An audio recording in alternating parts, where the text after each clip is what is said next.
Now, before I get started with this video, I gotta give a quick shout out to Ask Kirby. In case you guys didn't know, Ask Kirby is this new gossip app where people can anonymously talk they ish. I actually didn't even know about the whole Lori Harvey situation until I actually read this thread on Ask Kirby. But people on here are not here for Lori Harvey. Yo, I'm literally crying right now. Somebody on this app said Brown Skin Girl by Beyonce. I find it funny how Beyonce is singing a song about uplifting brown skin girls, but meanwhile she's somewhere bleaching her skin. Yo, people have no filter on this app. Y'all gotta check it out. It's available on iTunes and it's available on Android. Some viewers may find this disturbing. Viewer discretion is advised. Hey my gosh! It's Destin Choice, and you're watching Choice TV.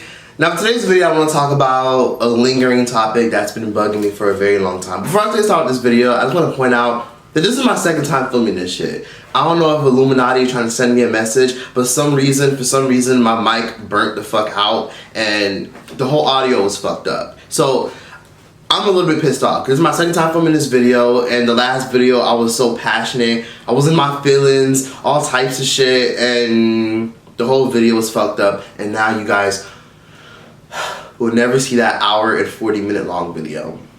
In particular, I really want to talk about Aaliyah. Aaliyah, the princess of R&B, the OG. The girl who set the blueprint for all your faves. Billie Eilish, Ciara, Rihanna, 7th Streeter, and many more. Oh, by the way, y'all, this is a power bowl with tofu, pinto beans, diced tomatoes, cilantro, and brown rice. So I've been wanting to talk about Aaliyah for a very, very long time. I've been wanting to talk about it for the past week. I haven't brushed my teeth in like 4 days, which is why I've been gone. And it's because this topic has been lingering on me. I've always wondered, why is it that we can't stream Aaliyah's music on any streaming platforms? Why isn't Aaliyah's music available anywhere to purchase? I know some of y'all are thinking, nigga, there's YouTube. You can just go on YouTube and stream that shit. Well, here's the thing. Shit is more convenient when you're able to stream it. So when you're able to stream things, you can listen to it at the gym, you can listen to it in your car, and you can listen to it even when you don't have service on the plane. So streaming music is taking over the world. But why can't I stream Rock the Boat? Why can't I stream Try Again? Why can't I stream Are You That Somebody? Why can't I stream The One I Give My Heart To? So to me, it kind of seems like because we can't stream or get access to Aaliyah's music, her legacy will cease to exist, like that video I filmed yesterday.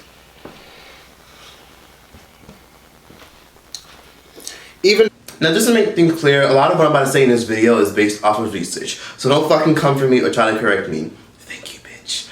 Anyways, so for those of you guys who don't know who Aaliyah is a R&B pop superstar. She was really big in the early 90s up to the early 2000s, but then she fatally passed away because she died in a plane crash.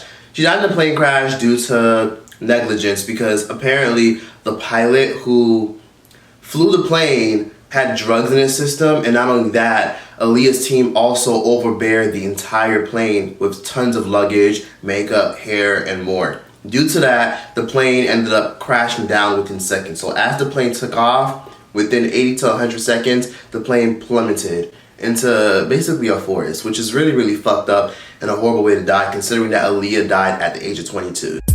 15 years after the tragic plane crash, Dame Dash revealed the details of how he tried his hardest to prevent Aaliyah's death. In a new interview on The Real, the Rockefeller co-founder opened up about what makes him the way he is today. Revealed that she felt uncomfortable with boarding the plane in the first place. According to him, Aaliyah literally said, "I don't like that plane." He insisted that she stay off of it, and according to him, if he was in the Bahamas on August 25th, 2001, none of this would have ever happened. Aaliyah got her start at the age of 12. At the age of 12, Aaliyah appeared on the hit talent show Star Search.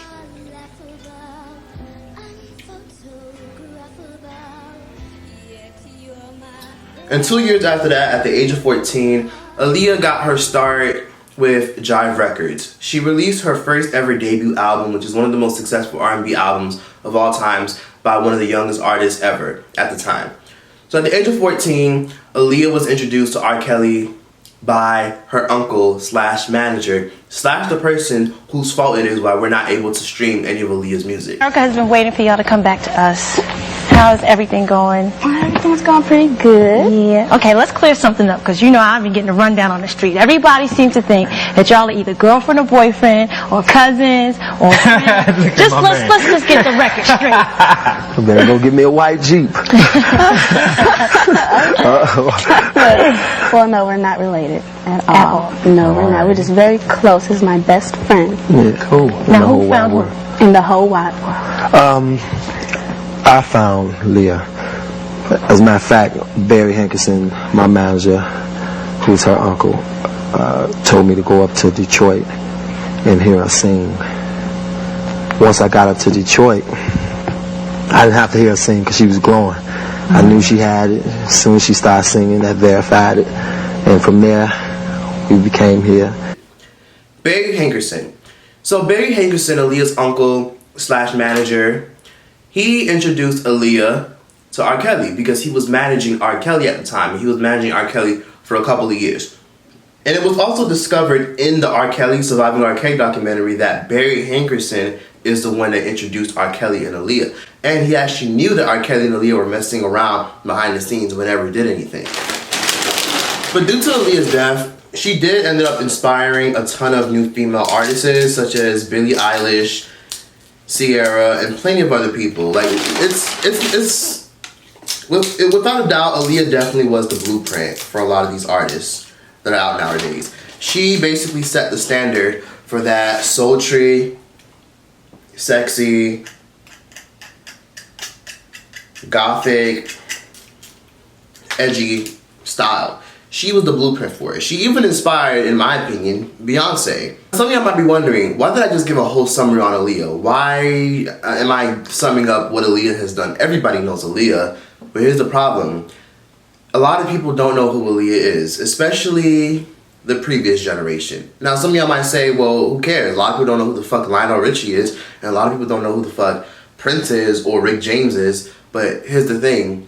Aaliyah is a legend, and she set the blueprint and the standard for a lot of artists. And it's kind of messed up that a lot of people don't know who she is. A lot of people are giving a lot of the credit to Rihanna for setting the blueprint for that sultry, edgy style, when in reality, it was all started by Aaliyah.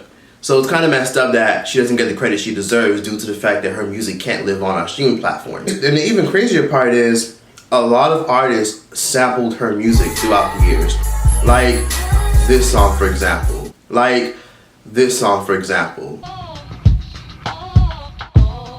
Yeah, y'all remember that song, Fucking Problems? Well, did you guys know that that song is an Aaliyah sample?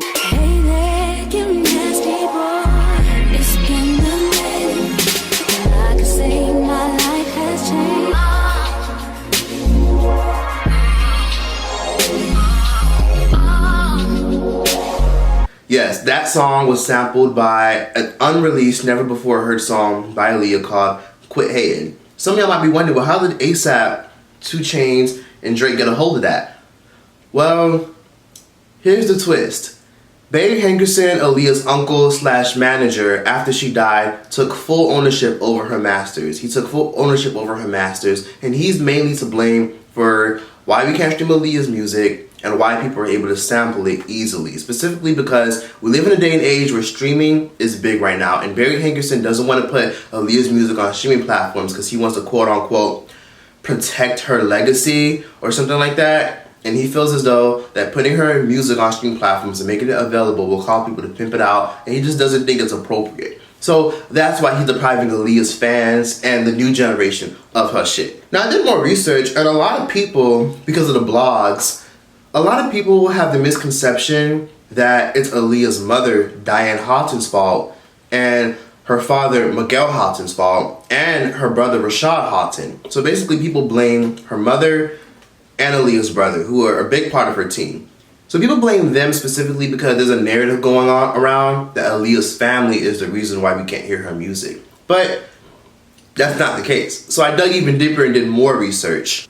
And this all goes back to, y'all remember when that capital P built ass bitch, Wendy Williams, made that shitty ass Aaliyah movie? Yes, that shitstorm caca bullshit that misrepresented Aaliyah's legacy. Yes, this goes as far as that, which y'all remember where y'all were? Comment how old you were or what grade you were in when that movie came out. So the Aaliyah movie that came out in Lifetime back in 2014 plays a role on why a lot of people blame the family. People blame the family because Wendy and her team put out that the only reason a lot of Aaliyah's music wasn't in the movie and it was so chopped up, it sounded weird and they had to edit it, was because Aaliyah's family wouldn't clear the record. But that's not 100% true. In 2013, Barry Hankerson sold a percentage and a stake of Aaliyah's masters, which means the only album you're able to stream by Aaliyah is her first album that came out when she was 14. So that's the only album you can literally stream, the one that came out in 1994. But that's not even her most successful album. Her most successful albums were the Romeo Must Die album, which came out alongside with the movie, and One in a Million, and her self-titled album, Aaliyah. Those are her most successful albums, and because of Barry Hankerson, I need to keep this fucking CD. Because you guys know this is an Aaliyah CD. Yes, these aren't gonna be, these are hard to find. This is an actual Aaliyah CD. So yes, it has the black-brown logo and everything, and it has this little booklet. So because of Barry Hankerson, I'm going to be keeping my CDs and sleeping with this bitch under my pillow. So yes, because of Barry Hankerson, we won't be able to stream any of her work or buy any of her work, and you'd be lucky if you find one of those CDs in the next 5 years, specifically because Barry Hankerson has been responsible for taking anybody who wants to sell CDs down. People have been constantly leaking Aaliyah's music all throughout platforms because people aren't having it. People want Aaliyah's music. So because people are constantly leaking Aaliyah's music, back in 2013, Barry Hankerson sold a percentage to Reservoir Media. But not only that, Reservoir Media is run by tons of other people, which means different companies have stake and own a percentage of Aaliyah's masters. So technically, to round it up, at least three people and other major platforms own a percentage of Aaliyah's stake.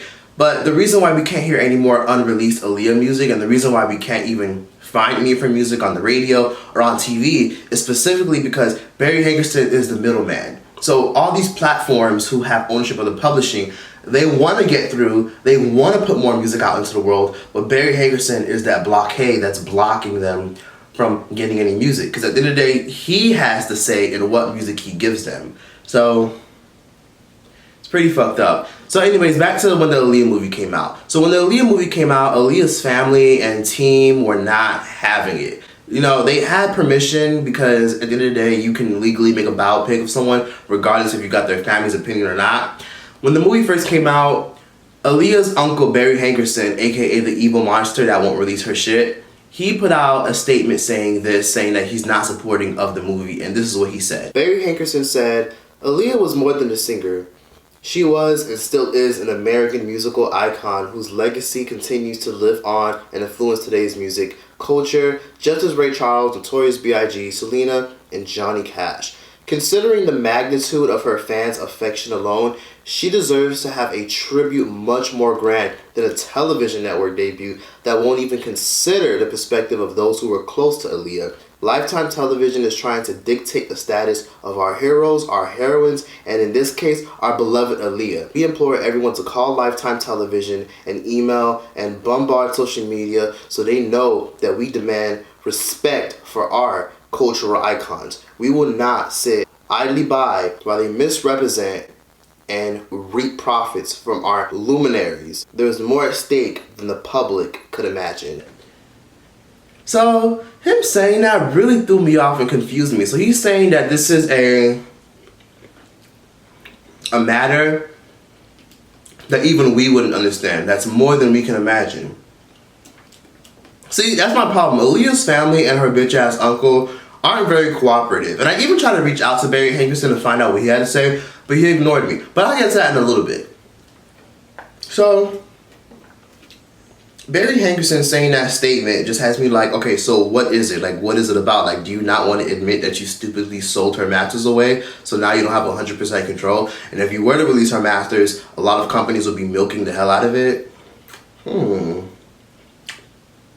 I also found out that Aaliyah's mother and brother have been fighting for Aaliyah's music for years, but eventually gave up. They've been fighting for Aaliyah's music specifically because Barry Hankerson, for one, doesn't give them access to the estate. So he owns the Aaliyah estate, which is basically her music, the film she's been in, and he gains residuals off of all that. So all the movies that Aaliyah have been in and all the music Aaliyah has put out, except for the first album, before she signed to him, literally he gets paid off of.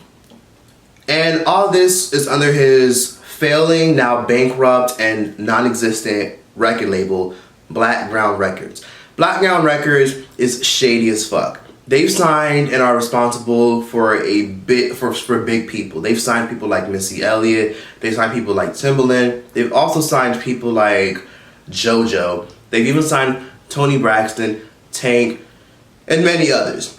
But here's the problem with Blackground Records. They're known for being very shady, and they're a big reason why a lot of people aren't where they should be in their music career. Because of Blackground Records, they're the reason why Toni Braxton took a very long break in music, because they wouldn't release her Libra album. They wouldn't release a lot of her music when she tried to get out of her deal. Luckily, she got out of her deal in 2007. Now, you guys know streaming became a big thing in 2008, 2007, back when iPods and shit came out. That's when streaming became a big thing. But Blackground Records didn't want to participate. Mind you, Blackground Records is owned by Aaliyah's uncle. They didn't want to participate in the whole streaming thing. So because they didn't want to participate in the streaming thing, that meant that all of their artists, Tank, Toni Braxton, Aaliyah, JoJo, Timbaland, J-Dub, and many other artists weren't able to make extra money. So no one's buying CDs anymore. So in 2005, Barry Hankerson took off all Aaliyah music from websites that he was working with, and he also took all her music off of shelves. So since he took all her music down, nobody was able to get access to her music since 2005. That was damn near, 15 years ago. So because he took all her music down, he didn't just fuck over Aaliyah, he also fucked over JoJo. So JoJo, in case you guys didn't know, is the person who made this song. I'm pretty sure a lot of you guys know this song. And I'm pretty sure you guys know this song.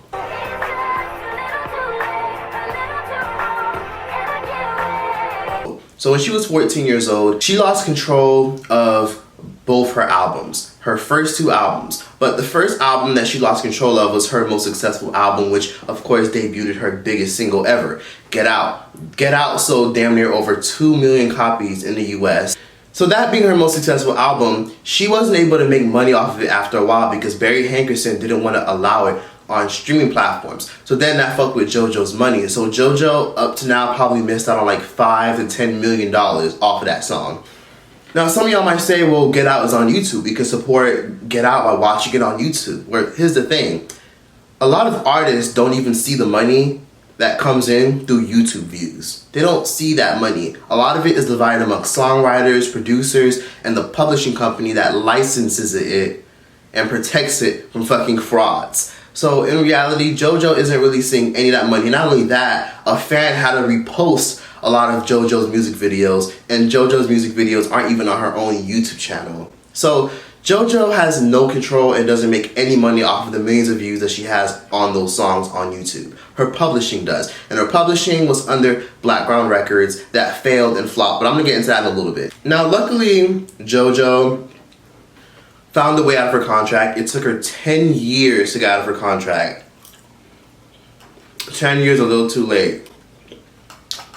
When she got out of her contract in 2009, she was still fighting for her music, and then eventually in 2014 to 2015, she was able to re-record her music. So she ended up re-recording Get Out, and she ended up recording her other hit songs, and they're now available on iTunes. But they don't really sound the same. Like when I listen to it, I'm just like, I'll just listen to that shit illegally online, which listening to shit illegally online hurts the artist. Or I'll just listen to it on YouTube. So her having to remix and remaster her biggest hit songs is really fucked up. I mean, that was the only way she was able to even release her music on streaming platforms. BlackRock Records also blackballed Timbaland, which Timbaland also sued him, but that eventually got settled outside of court. He blackballed Timbaland and told other labels not to sign him. Not only that, he's also responsible for the reason why we can't listen to any of Tank's previous albums. We can't listen to Tank's first album. We can't listen to his second album, I believe. So we can't listen to 2 of Tank's albums because of Barry Hankerson. He doesn't want to release anybody's music on streaming platforms. So because of Barry Hankerson, we can't listen to Tank's iconic song,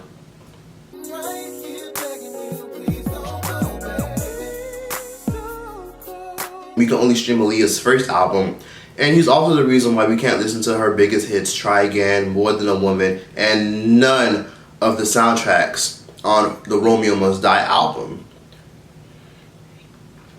We could listen to a few of the songs because Lil Mo was featured on the album and so was Destiny Child's.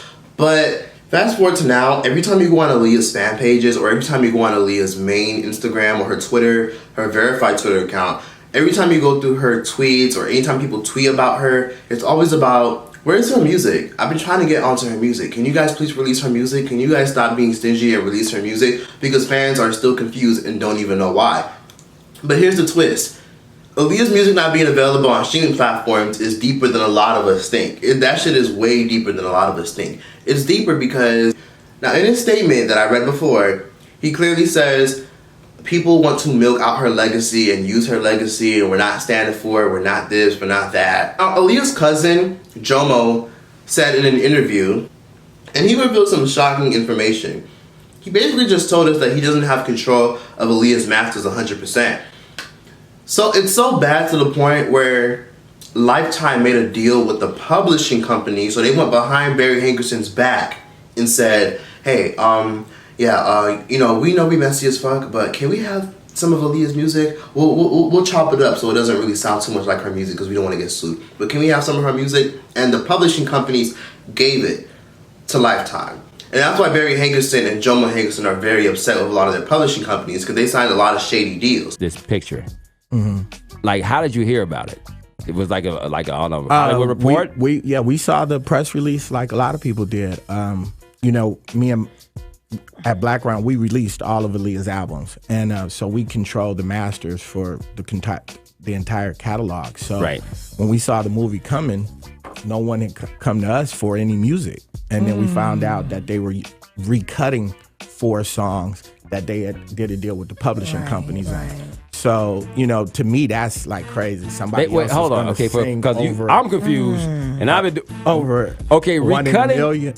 How do they do? How does that work? Well, we control the actual master, so that's the song with Aaliyah on it. Right. But on our publishing company, also Static wrote a lot of the songs, and he was one of our writers. So we also control a lot of the publishing, but not all of it. Right. The Timbaland and Missy stuff, Warner Chappell controls that. So they were able to kind of do a deal saying they were doing something for Lifetime to license the records for that, and that's how they're able to recut those records. But you know what, Jomo, the question that keeps coming up and what's making all of the rounds is this whole relationship with R. Kelly. And you said it off air that, you managed R. Kelly with your company for how many years? 14. For 14 years.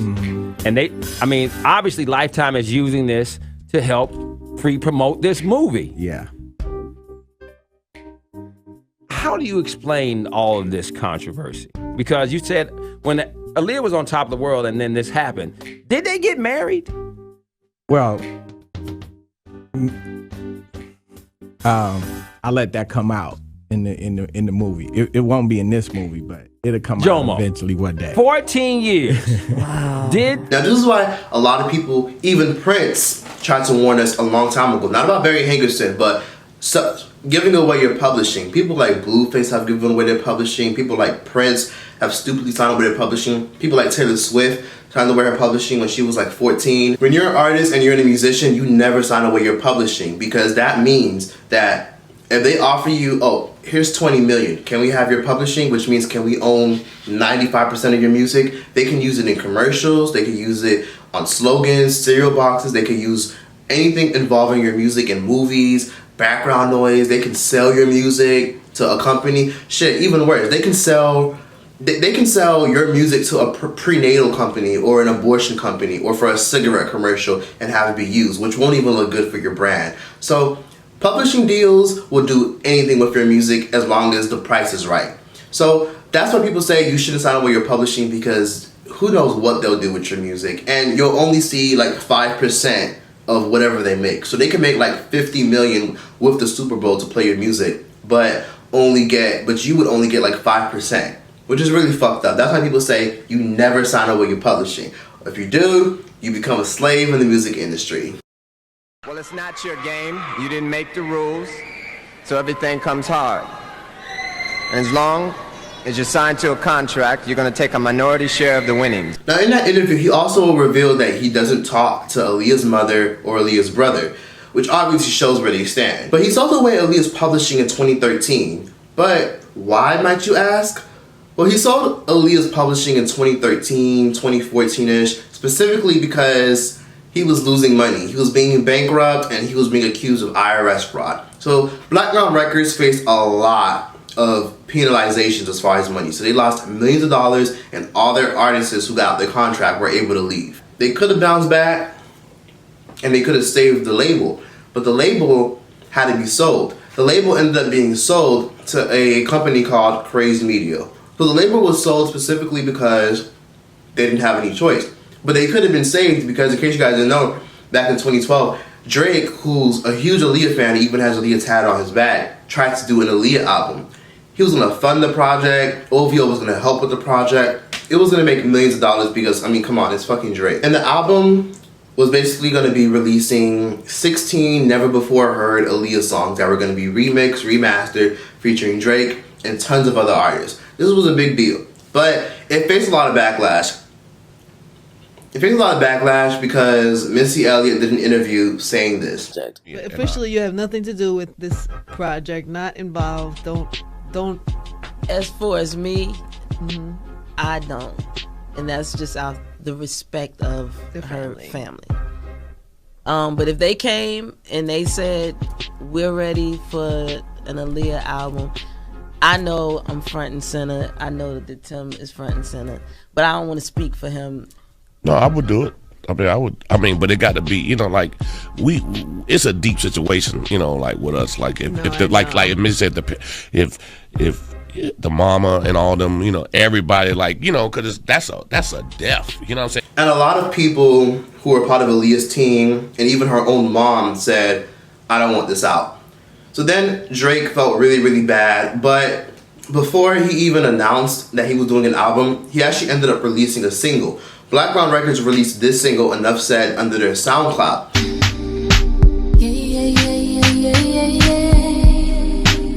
Yo, what's up? So they released this song under their SoundCloud, and they sent it to urban radios, but yet they wouldn't put it on streaming platforms. I'm mad confused. But due to the backlash, Drake just let people enjoy the single that's not even available on streaming platforms, and he backed off from the project. His team backed off, and Blackground Records lost funding, and they lost their hopes of being saved. So that was in 2012. So because 2012 was horrible for them, they had to sell the label in 2013 to a media company who allegedly leaked Aaliyah's music in 2016. So fast forward from 2013 to 2016 when they sold the label. In 2016, Aaliyah's music magically appeared on Apple and on iTunes. And people were very, very confused. But here's the thing. The reason why Aaliyah's music was able to be on iTunes was because a hacker leaked it. So a hacker got access to it and they leaked it online for people to stream. And her fans were happy. And her albums, once they got released, were even trending and were even peaking at #2 on the iTunes chart in the US. So her albums were doing better than current people's work. After 18 hours, the shit was immediately taken the fuck down. It was taken down and anybody who bought it got refunds, which is really, really crazy.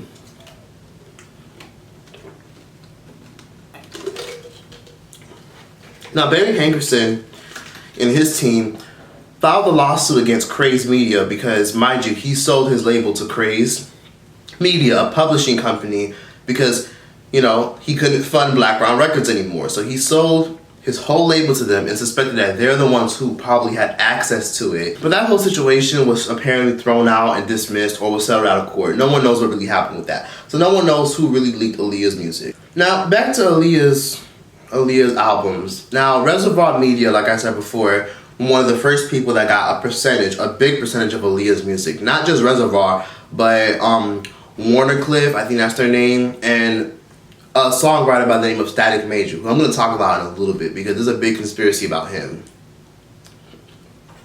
So since Reservoir owns a percentage of Aaliyah's work, they have the right to say yes or no to samples. So a lot of samples have been able to be released. For example, the sample with Tink was able to be released, and the sample with Chris Brown was able to release. And choked on the rice. And the sample with Kendrick Lamar, Jay-Z, J. Cole, and many others who sampled her work. Barry Hankerson doesn't really have much of a say, considering that he signed away publishing to publishing companies who are very shady, and not only are the publishings apparently very shady, they also can say yes or no to whatever the hell they want, and Barry Hankerson doesn't have control of what they say because business comes first. So if someone like Ash JJ Fish wanted to sample some of Aaliyah's music, y'all know how fucking terrible that'd be? If someone like Ash JJ Fish were able to sample some of Aaliyah's music, and he had the money, Reservoir Media would say, oh shit, here you go.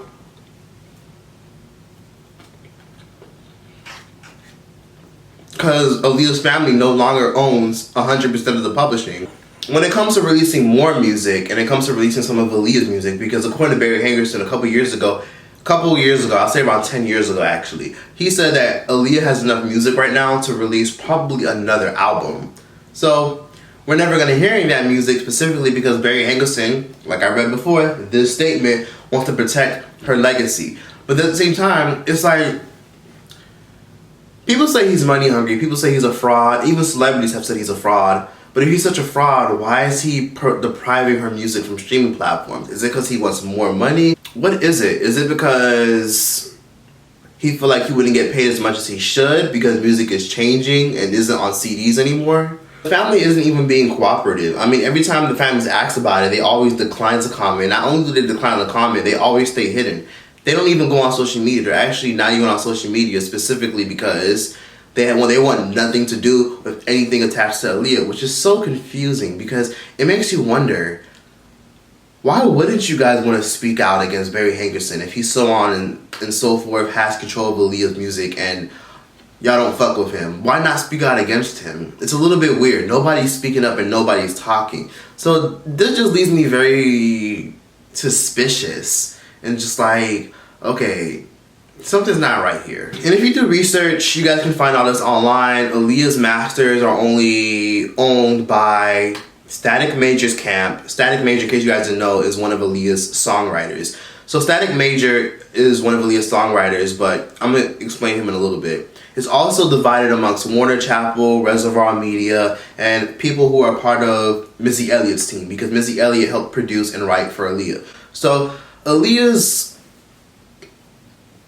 publishing is scattered all over the place. Many people from different parts of the world own Aaliyah's music. Even people in fucking out of the country. So in reality, if Aaliyah was alive today and she had no control, she'd probably be broke as hell. She'd probably be living a regular minimum wage lifestyle, specifically because her uncle won't release her music, for one, and two, he sold a lot of her publishing for millions of dollars to fund his artists who are struggling and are irrelevant as fuck. So Blackground Records no longer exists and it's bankrupt and he had to sell the label, and Aaliyah's music is not available anywhere other than her first album that's on iTunes because Barry Hankerson has no access to that. Now let's talk about Static Major. He owns a huge stake in Aaliyah's masters because he wrote a lot of Aaliyah's biggest hits. Try Again, Are You That Somebody, More Than a Woman, Rock the Boat, Are You That Somebody, so many songs. He owns a lot of Aaliyah's music. So he owned a huge percent of her masters because he was making a lot of money off of it. But RIP, sadly, he passed away in 2008. And he's also a part of the 25s.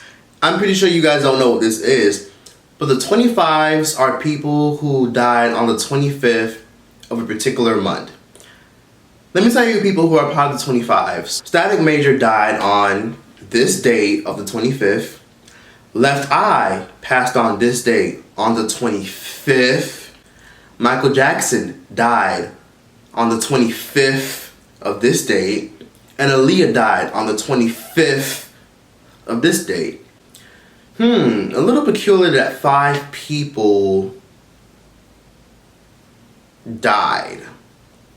And it's funny how a lot of them have the most mysterious deaths. I mean, think about it. You guys might say I'm doing too much, but isn't it crazy how Left Eye died from impact because of a car accident? In some way, somehow, the last days of her lives were documented, and now you can literally buy the last days of her life on the internet for money. And isn't it a little bit odd how Michael Jackson just died just like that? The drugs caught up to him apparently, and it was all blamed on his doctor. Isn't it a little bit weird how Aaliyah died in a plane crash and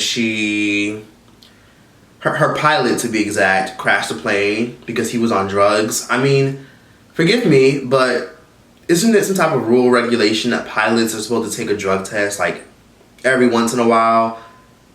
And isn't it some type of rule that pilots aren't supposed to put a certain amount on the plane? Because federal regulations are, you can't put a certain amount of weight on a private plane, specifically because that shit could fucking crash. So apparently the pilot bended the rules a little bit because he got an anonymous phone call. I can't really verify this, but apparently that's what was said. He got an anonymous phone call that told him if he could bend the rules a little bit because Aaliyah needs all that stuff, all that luggage on that plane, because a lot of it was makeup, hair, and not only that, her makeup artist, her security guard, her assistant, other black ground employees were on that plane, but the plane was overloaded. How weird that a plane went crashing down within seconds. How odd is it that, in case you guys didn't know, the songwriter that I mentioned before, Static Major, he died on 2008, but apparently he died from autoimmune disease. I'm not sure what he died from, but he died from autoimmune disease, and he was suffering from bad fatigue, lack of strength, and all this stuff, right? So apparently he died in the actual hospital because the nurses and shit weren't watching him. His wife claims that she thought it was weird that he just died just like that because somebody wasn't watching him, he ended up bleeding to death. And this happened in a hospital. A little bit weird, right? And isn't it a little bit weird how all of them have the most craziest, most mysterious deaths? And they were all found dead on the 25th? But that's another video that I'll probably never make because they go fuck around and assassinate my ass. They're watching me and you.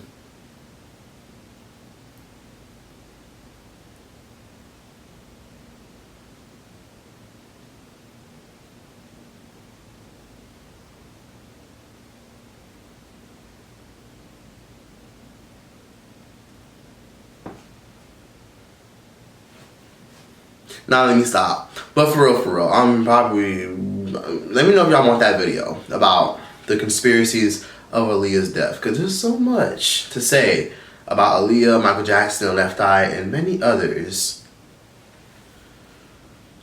But anywho, to this day, Barry Hankerson is still getting dragged on Twitter. Aaliyah's fans won't stop until they get what they want. But how long until they finally quit? I mean, Barry Hankerson has been silent for the past 15 years, and he ain't budging. He hasn't done an interview in 15 years, and his son, Jomo, did an interview, but he said he usually doesn't do interviews, and his last interview was 5 years ago, only because he had to publicly defend Aaliyah due to the fact that the capital P, Miss Wendy Williams, was coming out with this shit-ass fucking movie.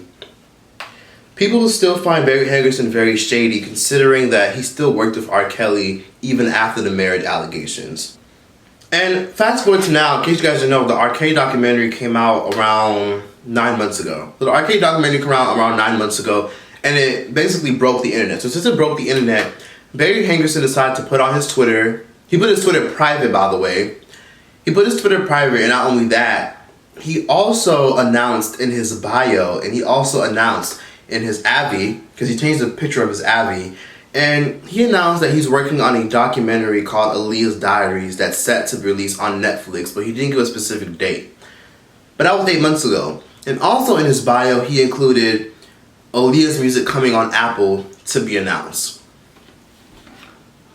So people have speculations that he's trying to come up with his own little platform so that he can monetize it and make money off of Aaliyah's legacy, which is really, really fucked up. Because, I mean, if her music is in the works to be on Apple, why not just release it? What are you waiting for?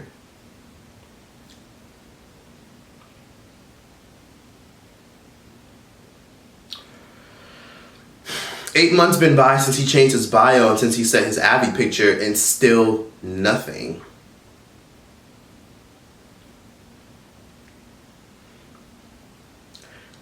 Barry Hankerson claims he wants to protect Aaliyah's legacy, and he's had her music removed from shelves and websites since 2005.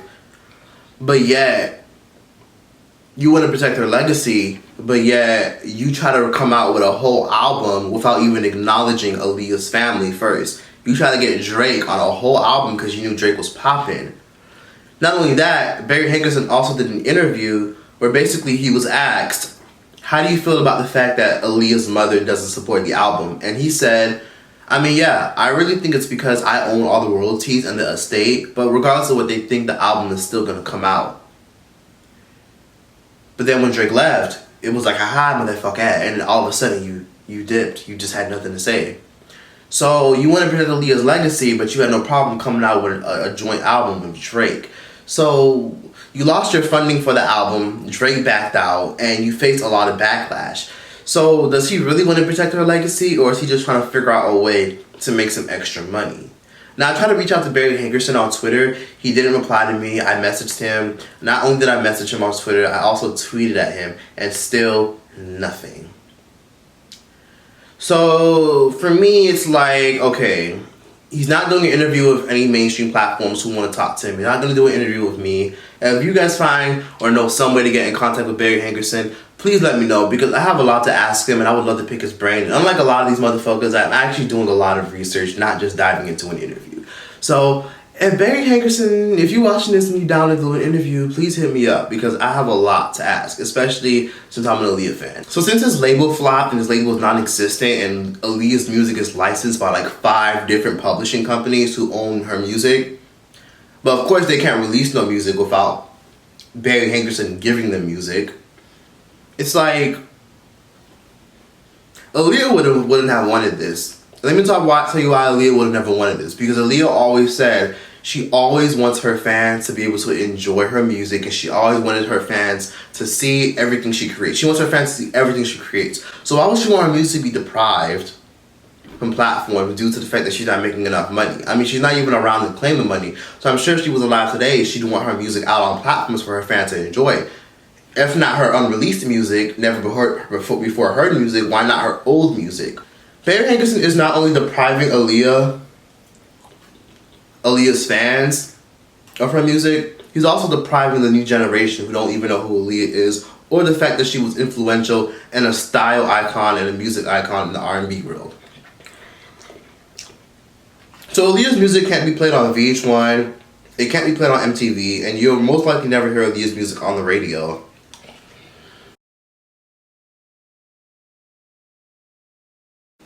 Due to Barry Hankerson's ugly ass.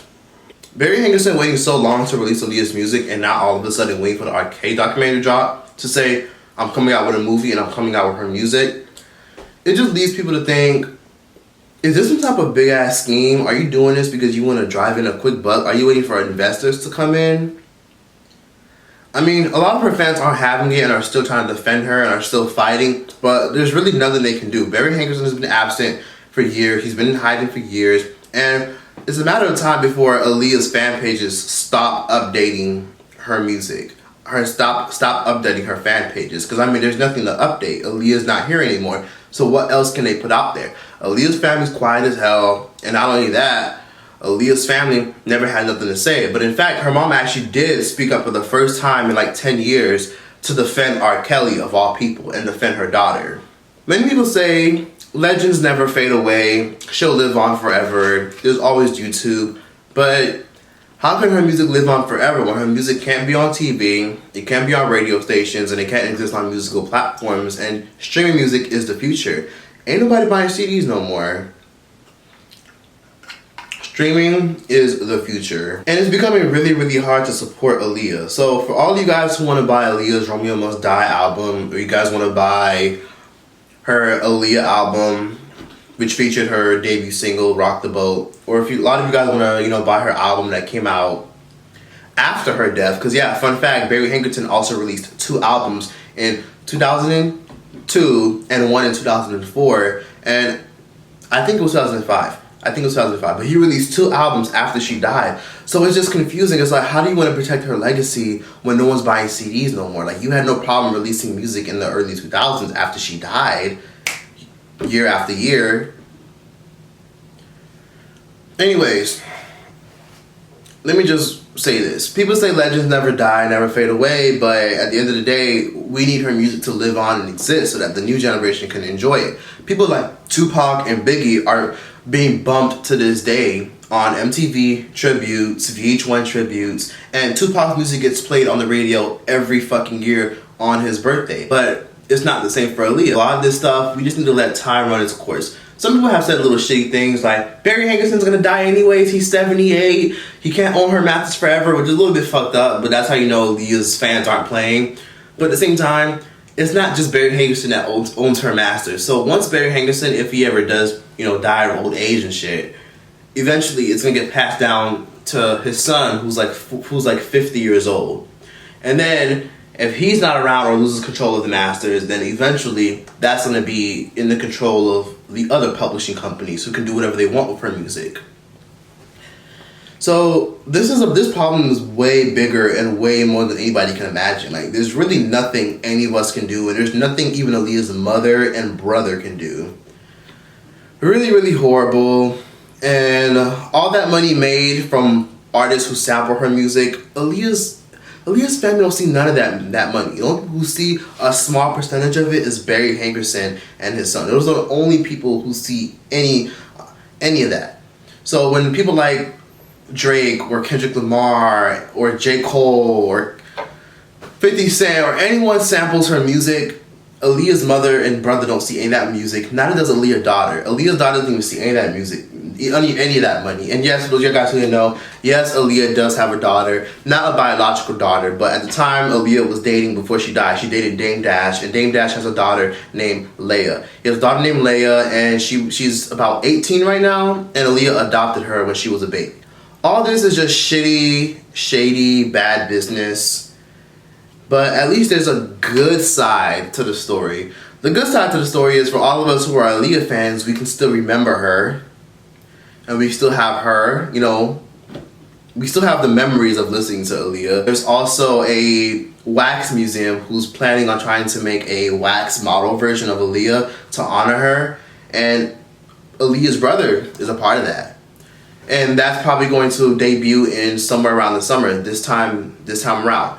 And also, not only that, last year, Aaliyah's brother partnered with MAC Cosmetics to come out with a cosmetic line for Aaliyah, which sadly isn't available anymore. It's only available for a month. And it featured a huge pyramid box, which featured things that Aaliyah apparently would have had in her makeup bag. A lip gloss, a dark lipstick, eyebrow pencil, a palette, and some foundation. And it also had a bandana, and then it also had a poster of Aaliyah, and that shit was $240.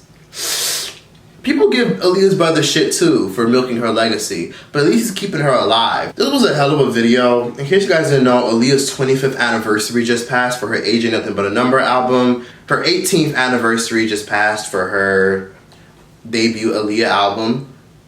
Her birthday just passed, so technically if Aaliyah was still alive, she'd be 40 years old. Aaliyah lives on today in our hearts. Sadly, her music won't keep her relevant long enough due to the fact that her stubborn ass bitch ass uncle won't release her shit. But anyways, at least I want everyone to know that Aaliyah paved the way for your fave. So everyone who's doing the whole baggy style, you know, the outfit, the way, you know, the style where they show their briefs, Aaliyah started that. And then also the little edgy style that everyone thinks that Rihanna started and popularized. Yeah, Aaliyah did that first. And also the edgy, angelic, love song, soulful voice that you see people like Ciara do back in the day. Yeah, Aaliyah started that. So please understand that Aaliyah is the blueprint for a lot of your faves, and I just want a lot of y'all to put some respect on her name, which is why I made this video. Now, this video was about long as hell, even though this is my second time filming it.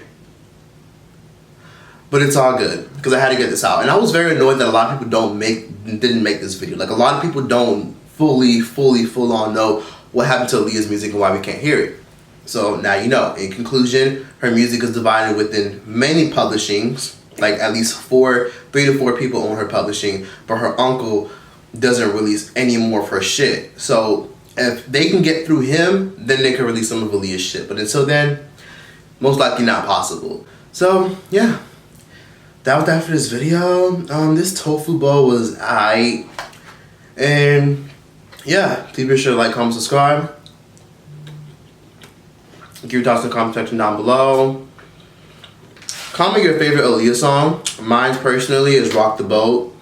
And how could a one night give my heart to wanna break my heart so bad? Tell me, how do you do this thing for me when I gave you everything?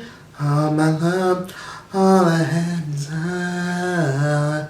How do you just walk out the door? How do you not love me anymore? And what else? What other song do I like? Oh, don't you hold me through? Oh, I'm holding you, and your love is the one in a million. And it goes on. Oh, let me stop. Some of y'all like, just okay, nigga, shut the fuck up. We get the point. You like Aaliyah songs. But anyway, that was that for this video. Please be sure to like, comment, subscribe. Get down to down below, like I said. And yeah, long live Aaliyah.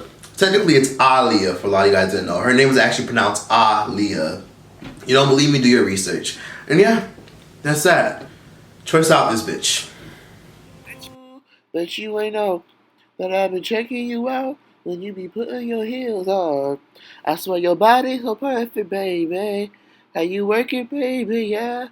I love the way that you be poking it out. Girl, give me something to feel. So please believe we gon' be twerking it out at the end of the night, baby. I've been waiting all day to wrap my hands around your waist and kiss your face. Wouldn't trade this feeling for nothing, even for a minute. And I was there goes my baby. Ooh,